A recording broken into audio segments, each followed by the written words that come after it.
In this video, we're going to talk about margin concept, how you can build a sports betting model using what I label margin concept. There's no lines you need to create. You simply rank teams based on stats, and then you play for the top teams and play against the bottom teams. Very simple way to create models and a very effective way to handicap sports. My name's MG. MG Covers. Greatly appreciate you guys tuning in. Let's dive into it. Now, first thing I want to do is clearly define what this is. I gave you sort of an overview, but in essence, in layman's terms, what we're doing is we're finding a stat or stat that correlates to winning. Then we're using that stat or stats, ranking teams in your power rankings from best to worst. Then very simply, we don't use any lines. Now, if the stat you're using correlates to winning, this is very important. And why you can't just use any stat. You have to find a stat that does correlate to winning. If it correlates to winning, the teams at the top of your model should win at a higher percentage than any other teams in the power rankings. And also the teams at the bottom of your power ranking should lose at a greater percentage than any other teams in the model. So therefore, the margin concept is very simple. We have to determine what the top teams are. It might be the top 10 teams. It might be the top 5. It might be the top 7. And it's very simple. We play for the top teams. We don't create a line. And then we play against the bottom teams. I'm going to use an NBA example. I'm also going to show you how we did it for WNBA.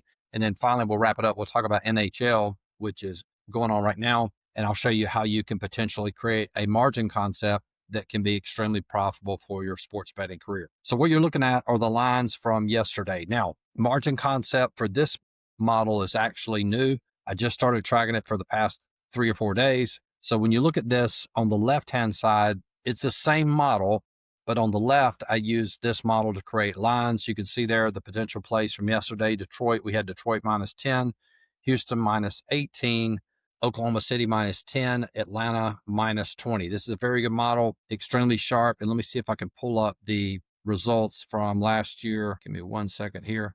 All right, so we already back tested this last year. This is 2024. I changed this model the beginning of the year, January. It went 37-27 through the All-Star break, up until the All-Star break, and then finished, when I stopped tracking it, it ended up 67-52, extremely profitable. Granted, I don't have the units because I didn't think this model was going to be successful, but that included a lot of money line dogs in there. So it was a minimum, probably anywhere from 15 to 20 units in a 2-month period.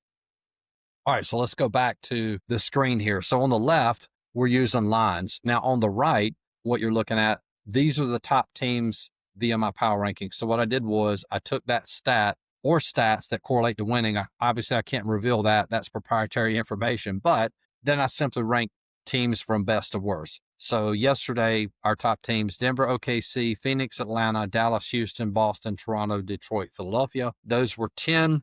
The next question you might ask, well, how do you determine which are the top teams? Meaning, do you use top 5, top 7, top 10? I think that would depend on the sport. You would probably need, you could use top 7. Again, you would probably need to back test to determine it, but anywhere from probably the top 5 to probably a max of top 10. You might even use top 7, etc. For the bottom teams, what I found to work successful for sports where there's a lot of teams like NHL, NBA, the bottom teams, we label the worst 7 teams as the bottom teams. And so the concept is simple. What we've been testing the last few days, irregardless of the line, we play for the top teams and we play against the bottom teams. So we'll go back to yesterday's lines for NBA. So let's pull this up. So you can see here, Detroit was a top team. Ironically, line moved against them there. Detroit won and covered. Of course, dogs, we would play on the money line. Milwaukee was a top team. I take that back. Charlotte was a bottom team. So we play against Charlotte. That was a loss. Boston was a top team. We play for Boston. Boston was -8. They win and cover 131.95. Miami was a bottom team and moved heavily in favor of Miami. However, Cleveland covered, won and covered, and of course played Cleveland on the money line. Houston was -17. They win and cover 135 to 112. Now, if you look here at Phoenix and Dallas, let's go back to the power rankings here. You'll notice that Phoenix and Dallas are in the top 10.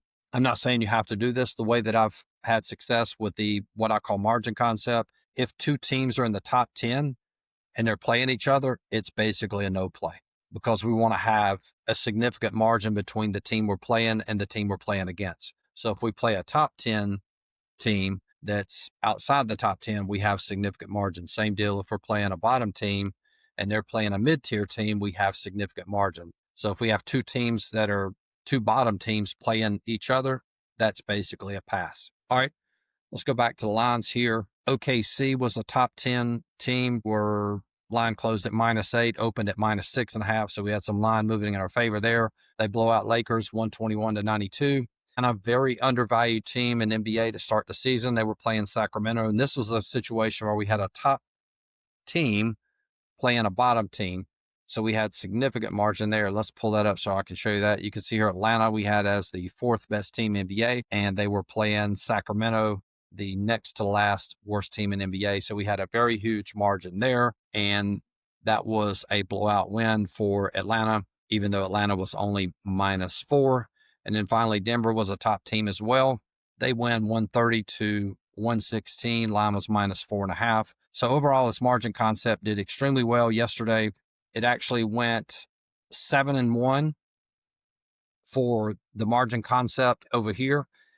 And then the way that I played this last year, we would play double-digit favorites via the model up to -9.5. So Houston was a favorite of -17, so we wouldn't play this one. So this particular model would have went 3-0 using lines. I have a formula using how I calculate the lines. However, it looks like the margin concept will actually work. I've never tested. I used this model last year, but I've never tested using the margin concept. Now, so that's basically the premise of it.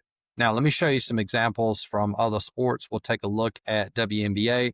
And this is an important point. The reason that I tried this model with NBA here the last few days, this had a ton of success with WNBA this past year.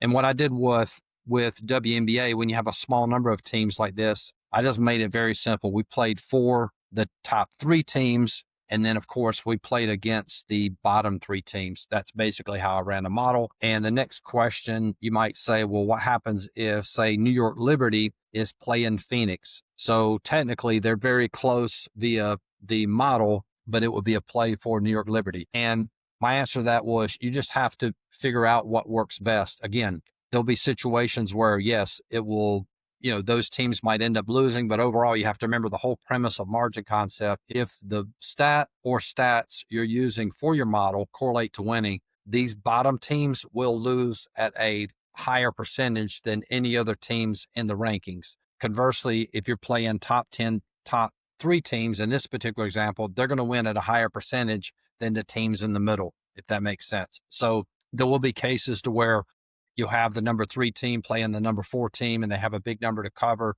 And sometimes you'll lose those, but obviously long-term, if it's profitable, then it works. So again, I would say if you're going to do this, make sure you have a clear distinction of how you're going to handicap it. And again, you might, to have more volume, you might want to say, I'm going to play the top, the way you test it, back test it, you might see that playing the top 4 teams is profitable and playing against maybe the bottom 3, or maybe even playing for the top 5 and maybe playing against the bottom 2. So you have to test it, but I think you sort of get the overall concept of how it works. Now let's move over here to NHL, and I'm going to show you an example of how you would do this. It's very simple. So I'm at NHL.com. I'm not saying this works, but I'm simplifying this to help you understand how to do it. Now, what we're going to look at is average goals for per game. So this shows what the number of goals an NHL team is averaging for each game. So you can see here, obviously this will probably correlate to winning. Not saying this would work via the margin concept, just showing you an example. You can see Colorado's averaging, over here I have teams ranked via that stat, meaning Colorado is averaging more goals than any other team in the NHL. If you scroll down here to the bottom, look at Calgary is only averaging 2 goals. So we go back up to the top. The top 5 teams win-loss ratio, win-loss record, 11-1, 11-4, 11-5, 8-8, 10-4. So yes, goals for correlates to winning. And don't laugh at this. Sometimes what seems very elementary and simplistic will often work in a model, even applying this to margin concept. Sometimes it will not. And if we go down here to the bottom, obviously Number of goals scored correlates to losing as well. The bottom, say 5 teams via this concept, 4-12. Seattle has a winning record. You have Nashville 5-9, Philadelphia 8-5, and Florida 8-7. So an interesting point here. So via this margin concept, you can see here for the bottom teams, it wouldn't be as profitable just based on using year-to-date stats, because when you have 2 teams that has a losing record. So in this particular margin concept, you might want to look for another stat, or you could just use margin concept and play for the quote top teams. All right.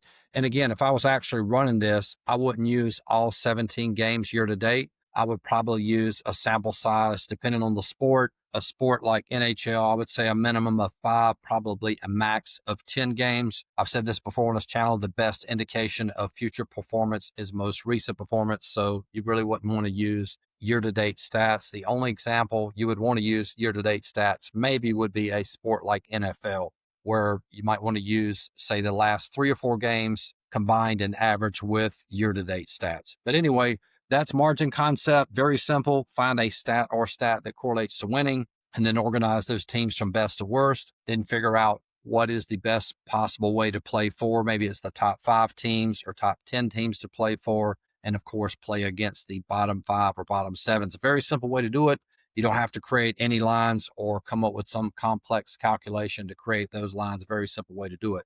Now, before we go, don't forget, I'm teaching modeling and having a lot of fun with this on Substack. It's not individual coaching. It's sort of like a group coaching setting. I make posts. I try to make about 3 posts a week on Substack, and you, the consumer, can learn from these posts, use that information to create your own models. It's $29 to join. You can actually join for free, get 1 post per week free. And if you want access to these models that you see here that I post daily, for example, this is WNBA for today.